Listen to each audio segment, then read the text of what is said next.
to this day, 3 years later, I'm still like how did we get here? Like, it's so wild to me.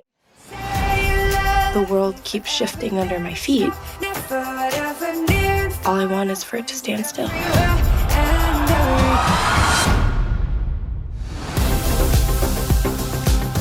You know what? It was about this time a year ago. We were in New York City, and I've actually been sad all day because while I'm happy it's a reunion, I feel like since I've done every one of these films with you all, I've covered every one of them. You all have become like my friends through these movies, and I'm sad. I was expect my opening line here. I was going to say, no, this can't be the end. You were just going to scream no. Yeah, I mean, listen, I feel the same exact way.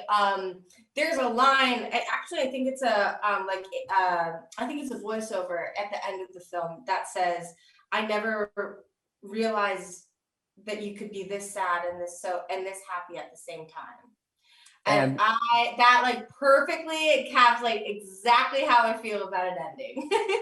Well, you all did the heavy lifting. I basically just saw the movie and then got to talk with you. So let's start there, Noah. What is it like to do? What kind of a thrill has it been for you? I mean, it's a fan favorite. Fans love it, including myself, to play Peter. Yeah, it's been a journey. It's been lovely, to be able to step into a character, that really is a target for a partner in a relationship. And he's got his shortcomings without a doubt, and he can always do better, but he tries so hard. So being able to kind of step into that position and portray that character has been, it's been lovely. It's been such a lovely experience. It's brought so much like friendship and camaraderie into my life, and it's changed the way that I go about my business. As an actor, it's limitless, the amount of blessings.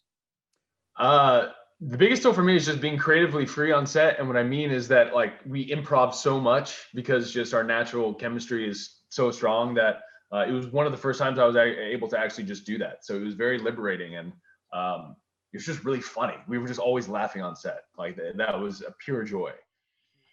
Same as Ross, kind of the freedom on set and getting to play with everyone every day. And when I say play, I mean acting in the improv and getting to throw different things out there, and having Michael, our director, who was really open to us being totally creative and wanted to hear all of our opinions. And then also offset in between takes, we would do riddles or hide and go seek or 21 questions. So there was a lot of fun and a lot of laughter all the time on set. So that was the biggest thrill.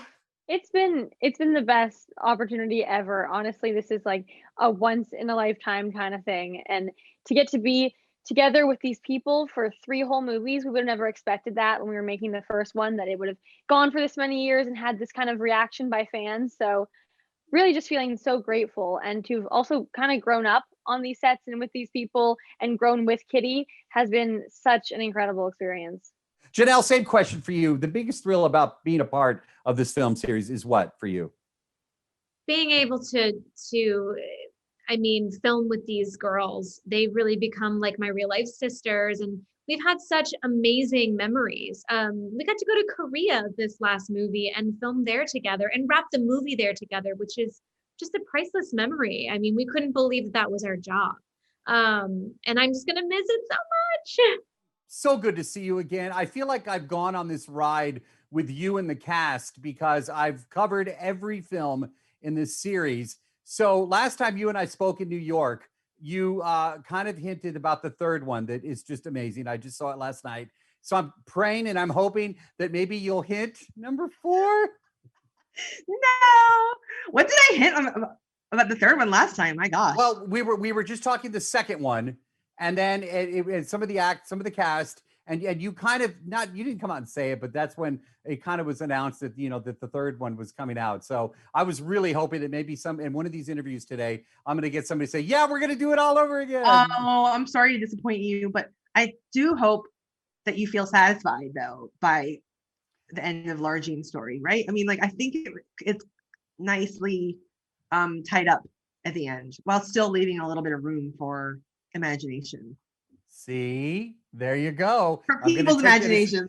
Okay, all right. Well, whatever. I just love speaking with you. We're gonna make this a greatest hits collection interview. So I'm gonna ask you some stuff that I wasn't able to ask in the other films. Have you been able to keep a memento from any of these movies? Like maybe a little souvenir, maybe from shooting the prom episode, anything that you got to keep?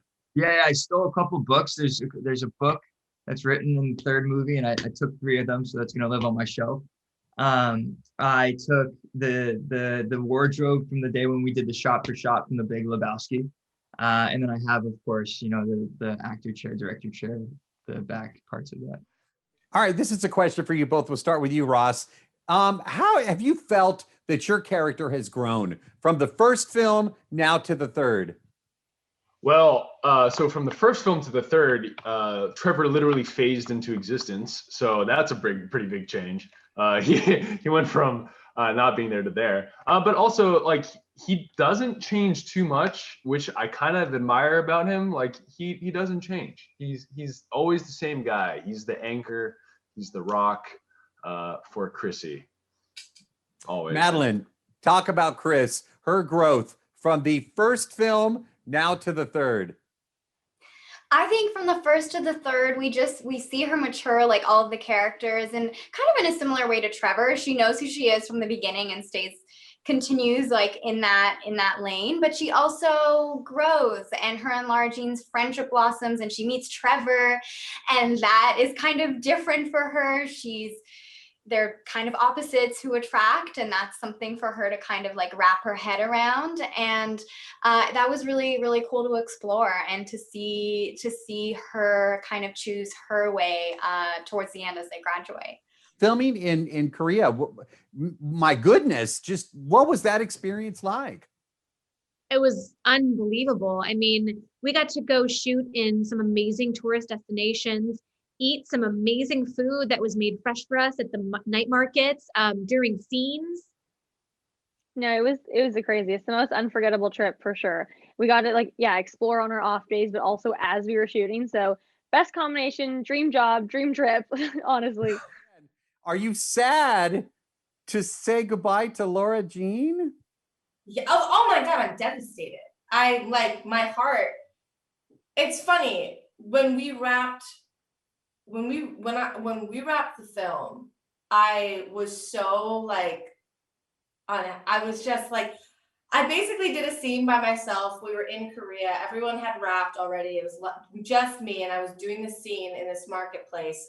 And I was so distraught because I knew it was the last time I was going to be Lara Jean that they couldn't even use it in the movie. They just cut it because they were like, she's so distraught. She's so sad that it's ending. So, maybe that's not the greatest testament to me as an actress, but it's just been such a huge part of my life and so integral to who I am today. And I love the movies. I love the story. I love Lara Jean. So it really feels like saying goodbye to a part of myself. So that's a very odd experience to go through. So I definitely haven't processed it. I think I will when the final movie comes out on February 12th. And then I'll be like, oh no, it really is over. Looking back at this series, how personal are these stories to you? Very. I think you're going through rapid fire. No rapid fire, because I love to talk. Just tell. I mean, how personal? Yeah, personal to me. Lara Jean, I think, is dear to me. She'll always have a special place in my heart because, I think I put a lot of myself in the character, but in all the characters, and I think I do that with all my books. And then, but it's also fiction. So there's, I think, little parts of me in all my stories. Are you going to miss this character? Are you going to miss your character? So much. It was so fun to be the big sister for once. In real life, I'm a little sister. So it was really fun to kind of step into that mama bear role. And these girls really do feel like my little sisters, and I'm going to miss playing her, but I know that they'll still be my big sister or my little sisters in real life. I'm going to miss Kitty so much. I love her for so many reasons, but just getting to be that the little feisty little sister and having those one-liners is always so much fun. And just Kitty herself is such a cool person, and I love getting to play her and get to explore what she would do in a scene and how she would feel and how she would react. And I'm going to miss it so much. Did you have any idea when this started with the first one, how big this would become? No, not even in my wildest dreams. And that's why to this day, 3 years later, I'm still like, how did we get here? Like, it's so wild to me.